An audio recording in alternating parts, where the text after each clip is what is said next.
Does anybody remember the 1994 World Cup? I don't, okay? But I've heard a lot about it. I've heard great things about it. A lot of people describing it as the best memorable World Cup they've ever been to or witnessed or seen on the TV. The vibes were on top. The stories that were happening on the field were incredible. We even got the man who died standing, Roberto Baggio. Well, you know what? Who's dying right now, standing, sitting, everything? Everybody across the world. We are dying for the World Cup to start. But unfortunately, so far it hasn't even started yet, and there are so many controversies that it is almost impossible to be positive about this World Cup. I remember 4 years ago in Qatar where everybody was going all in on them because of the human rights, whatever, the no drinking policies, the women's rights, LGBTV, whatever. It turned out to be the best World Cup to ever be hosted by a country mile. They had air conditionings inside the stadium. Men them were watching 4 games a day without any trouble. I got people on the internet doing a full World Cup world record completion of watching every single game. It works because it's a small country.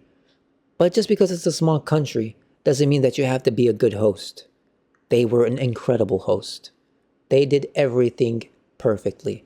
Accommodation. The people were welcoming. The prices were, I don't know, but the prices apparently were good compared to what I'm seeing these days. Everything was okay.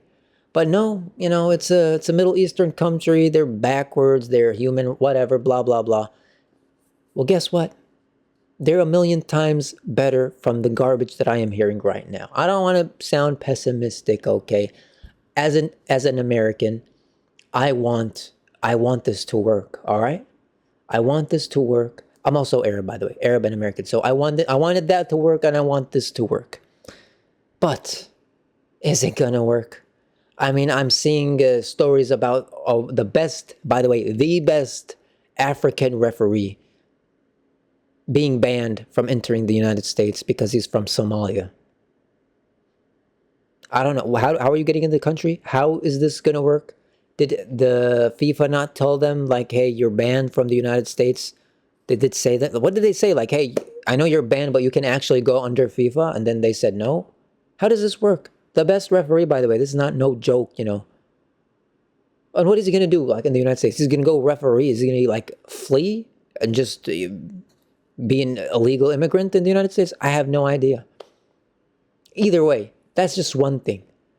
The Swiss team had a couple of players delayed from getting into the World Cup, the country. The Iraq team had their photographer denied his visa. They sent him back to Iraq. So nobody can take pictures of Iraq. If you see pictures, that's someone on their phone. That's not the actual photographer of the Iraq national team. They had their star player, by the way, detained for 12 hours in question, I think in Chicago, if not mistaken. I've seen images of the Senegal national team under the scorching sun in the airport, getting examined from top to bottom like they're in prison. What on earth what are these players going to do? Are they smuggling? What are they smuggling? Do they have relatives in the United States that they're smuggling stuff to? I don't get it. I don't know. I don't understand. What is going on? No country does this except us in the United States. Not to mention the war against Iran. Not to get political, obviously my political knowledge is not that best when it comes to Iran versus United States. But listen, they made it to the World Cup. You're going to deny them from entering the World Cup? They have to go to Mexico to play. Oh yeah, and not only that, they're not allowed to have fans show up to the stadium. Last time I checked, the World Cup is for uniting people. Soccer, the sport, the beautiful game, is to unite peoples from all walks of life. We're out here banning people, telling people to go back to their country. And even if we let them in, they have to wait 12 hours in detention. Is this going to happen every single time that they travel from, let's say, their first game is in New Jersey, and they're going to go to California? They have to do the same thing again every single time? Swiss national team, not just the Arabs, by the way, or the Middle Easterns. Swiss national team filed a complaint. They had venomous snakes where they were training. It's either that or the English team. I forgot. One of them had venomous. I know the Swiss team filed a complaint. I don't know for what. Probably this. I'm probably mixing everything up. There's so many wrong things going on that I'm mixing everything up. These are just like some little minor things that I'm just, caught an eye checking the news. Not to mention the prices. Over $800 for a ticket. They just reversed a ban that you're not allowed to refill water in the stadium. You have to buy water. Who the hell? What? You're telling me that if we're gonna play at 3 o'clock in the afternoon. By the way, I don't know who does that. 3 o'clock in the afternoon, 100 degrees. By the way, in some of these countries, these states. Not to mention the humidity here in the United States. 100 degrees, 3 o'clock, and I'm not allowed to refill my water bottle. I have to buy water to survive, to not get a heat stroke or a sun attack, whatever it's called in English. Are you trying to kill people? What is this? Boycotts, politics, it's crazy, and it's not even started. Brother, don't even get me started on the halftime. That's the least of my issues. You want to do a halftime show, do a halftime show. At this point, I don't really care. All right? But all I want to do is enjoy my World Cup without seeing like politics getting involved. And that looks impossible at this moment of time. Not to mention fans getting detained, supporters getting banned from getting entered to the stadium. We mentioned the Iran fans, they can't get in. What else is going to happen? What if the South Americans, we all know how passionate they are. These are the guys that are going to get the stadiums alive. Are you going to restrict them? Did you see yesterday, by the way, one of the fans obviously it's a wrong thing to do, but one of the fans stepped into the stadium for an Ecuador game. I don't know, I forgot who they were playing against. Every time I see a fan walk in the pitch, I see the security staff tackle him, jump him, take him out to the stadium. We never see him again. For the first time in my life, I saw fat security guards jumping this dude, laying him down, almost hell. The only thing left to do was to tase him. All right? Cuffing him in the middle of I've never seen someone get cuffed in the middle of the stadium. Brother, what you do is you take the guy away and then you do your business. You don't cuff him in the middle of the stadium and mash the dude and kick his ass in front of millions. Moses Caicedo was, I don't know, man. The dude was confused out of his mind. He was like, what the hell are you guys doing?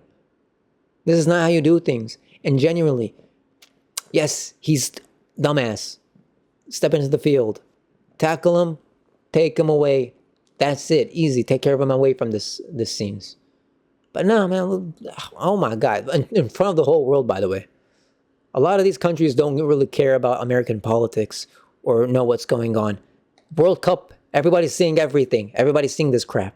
And away from politics, just in general, geography, everything is so far away from everything else. You want to play a game in Los Angeles, next game is going to be in New York. Then you're going to go to Mexico, next game's in Canada.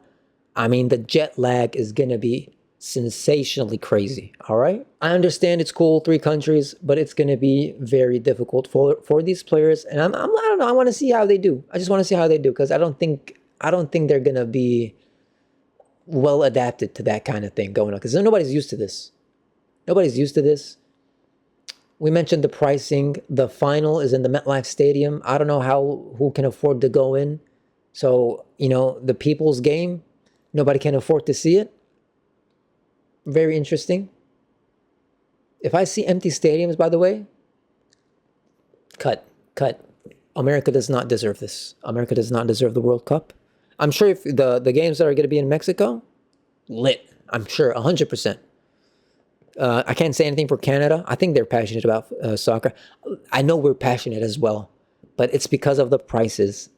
You allow this passion to dissolve, to disintegrate. I talk to my friends about soccer. They like it. We like it. We talk. We understand everything. Obviously, it's a different, a different ball game when it comes to social media and your thoughts when you hear an American speak about soccer or football. All this time I'm looking at here. The camera's right there. My mind is gone, people. My mind is absolutely gone. I swear to God, you better give me some good games. I've been looking forward to the World Cup for 4 freaking years. All I'm trying to say is get your act together. I better not see no shenanigans. All right, Mr. President? Please, no shenanigans. I don't want to see you.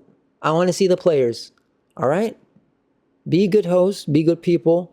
Show these fans across the world good hospitality. I don't want to hear, get out of my country and you're not welcome here and all that kind of thing, all right?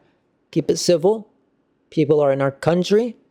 Treat them with respect and equality, the same equality that I see when I go out to the street and work every single day. I want to see that. I don't want to see what I'm seeing in social media.